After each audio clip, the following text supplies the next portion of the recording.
Sports university के कार्य का निरीक्षण करने के लिए आज मुझे मेरठ आने का अवसर प्राप्त हुआ है।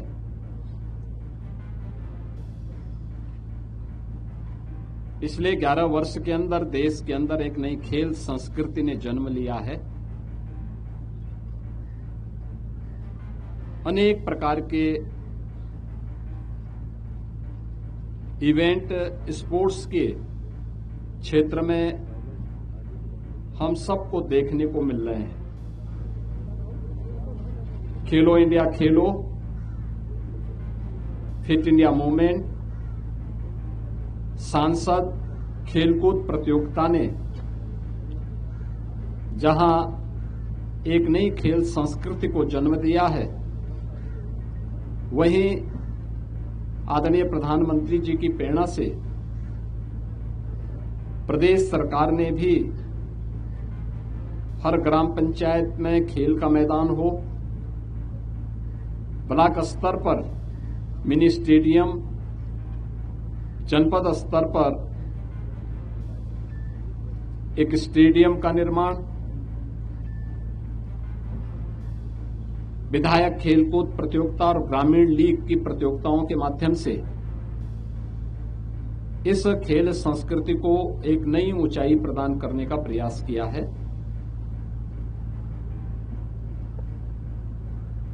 ये हमारा सौभाग्य है कि हॉकी के जादूगर मेजर ध्यानचंद जी के नाम पर प्रदेश का पहला स्पोर्ट्स यूनिवर्सिटी का निर्माण मेरठ में हो रहा है। मेरठ क्रांति की धरा है। मेरठ ने स्वाधीनता आंदोलन में देश की आजादी के लिए एक नेतृत्व दिया था और मेरठ ने ही वन डिस्ट्रिक्ट वन प्रोडक्ट में स्पोर्ट्स आइटम को अपने जनपद का प्रोडक्ट भी बनाया। तो स्वाभाविक रूप से मेरठ का सबसे अधिक अधिकार बनता था स्पोर्ट्स यूनिवर्सिटी पे, और इसीलिए हम लोगों ने यहां पर सरधना में गंगा नहर के किनारे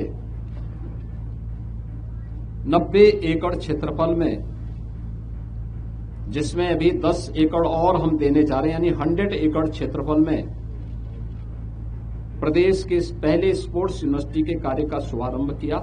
आदरणीय प्रधानमंत्री जी के कर कमलों से कार्य शुभारंभ हुआ था, जिसमें लगभग 250 करोड़ रुपए पहले चरण में सरकार ने इसके लिए स्वीकृत किए हैं और पहले चरण का कार्य यहां पर मार्च में संपन्न होगा। सेकंड फेज के लिए 200 करोड़ रुपए से अधिक के कुछ नए प्रोजेक्ट हम लोगों ने यहां पर दिए हैं, जिसको भी हमें आगे बढ़ाने के लिए मैंने यहां पे कहा है, और मेरा अनुमान है कि 31 मई 2026 तक phase first and phase second के सभी कार्यों को हम आगे बढ़ा सकेंगे। अगस्त 2025 में यहां पर स्पोर्ट्स यूनिवर्सिटी का अपना पाठ्यक्रम प्रारंभ हो चुका है। अभी यह सरदार वल्लभ भाई पटेल कृषि विश्वविद्यालय मेरठ में इस विश्वविद्यालय की क्लासेज चल रही हैं, लेकिन नए सत्र में यह विश्वविद्यालय अपने स्वयं के कैंपस में आ जाएगा। इसके उपरांत यहां पे 12 रूटीन के जो हमारे खेल हैं, उनके साथ ही जो परंपरागत अन्य खेल हैं ऐसे 6, उनको भी शामिल करते हुए 12 ऐसे अलग अलग विधाओं से जुड़े हुए स्पोर्ट्स को लेकर के यहां पे पाठ्यक्रम, डिप्लोमा, डिग्री और पोस्ट ग्रेजुएशन के जुड़े हुए पाठ्यक्रम और इस फील्ड से जुड़े हुए शोध के पाठ्यक्रम भी विश्वविद्यालय में प्रारंभ होंगे। हम लोगों का प्रयास है कि विश्वविद्यालय वर्ल्ड क्लास बने, भारत की खेल सामर्थ्य को वैश्विक मंच पर ले जाने के आदरणीय प्रधानमंत्री जी के विजन को आगे बढ़ाने के लिए अपना योगदान दे सके। और इसके लिए अभी से विश्वविद्यालय के सामने टारगेट भी दिया गया है, क्योंकि एक और केंद्र और राज्य सरकार खेल और खेल संस्कृति को तेजी के साथ आगे प्रोत्साहित कर रही है। विश्वविद्यालय को बहुत स्पष्ट निर्देशित किया गया है कि अच्छी फैकल्टी तैनात हो, पूर्व खिलाड़ियों को कोचेज के रूप में उनकी सेवाओं को यहां पर लिया जाए, एक नई खेल संस्कृति को हम बढ़ावा देने के लिए स्पोर्ट्स यूनिवर्सिटी का उपयोग कर सकें।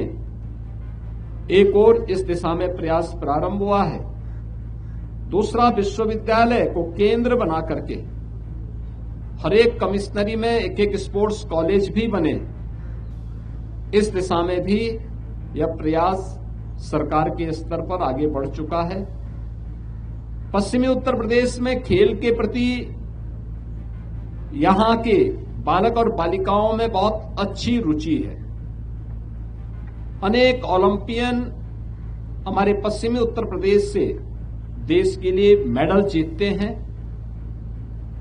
उनकी प्रतिभा को देखते हुए, उनके उत्साह को देखते हुए हमारी सरकार ने यह भी तय किया है कि जो प्राइवेट खेल एकेडमी खेल के प्रोत्साहन के लिए कार्य करेंगे, उन प्राइवेट खेल एकेडमी को भी हम यहां पे खेल के उन एकेडमी को संचालित करने में भी राज्य सरकार अपना सहयोग करेगी। मेरा विश्वास है कि आने वाले समय में हॉकी के जादूगर मेजर ध्यानचंद के नाम पर बना यह राज्य विश्वविद्यालय खेल और खेल संस्कृति को आदरणीय प्रधानमंत्री जी के विजन के रूप में आगे बढ़ाने, विकसित भारत में खेल और खेलकूद के पाठ्यक्रम भी विकसित भारत के अनुरूप दिखाई देंगे। इस विश्वास के साथ आज यहां पर एक कार्य योजना आगामी बनाई गई है। आज विश्वविद्यालय ने अपना लोगो, अपना फ्लैग और विश्वविद्यालय की अपनी एक यूनिफॉर्म आज यहां पे लॉन्च की है। मुझे पूरा विश्वास है कि विश्वविद्यालय खेल और खेलकूद की गतिविधियों को आगे बढ़ाने के लिए एक नया स्टैंडर्ड तय करेगा। यहां पर उस प्रकार के कार्यक्रम प्रारंभ हो चुके हैं और आने वाले समय में यह और एक नई ऊंचाई को पश्चिमी उत्तर प्रदेश के युवाओं को एक नए प्लेटफॉर्म के रूप में प्रदेश का मार्गदर्शन करता हुआ दिखाई देगा। धन्यवाद।